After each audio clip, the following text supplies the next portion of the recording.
Hello everyone, welcome to उल्टा design. My name is Sunny और आज आपके लिए लेकर आया हूँ एडोबे एक्रोबैट की क्लास। तो चलिए फिर स्टार्ट करते हैं।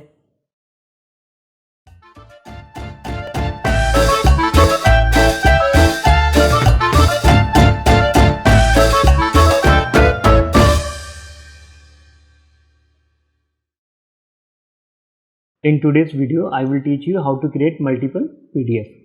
तो उसके लिए एडोबे का एक्रोबैट ओपन करूँगा, देन क्रिएट पे जाना है अपने को, then create multiple PDF files. इसके अंदर अपने को फाइल सेलेक्ट करनी है, ऐड फाइल। मैं इनका पीडीएफ चाहता हूँ, 1 2 3। ओपन किया, ओके करूँगा मैं। यहाँ पे ये पूछ रहा है सेम फोल्डर में, यस, यानी डेस्कटॉप पे था तो मेरा डेस्कटॉप ही आएगा।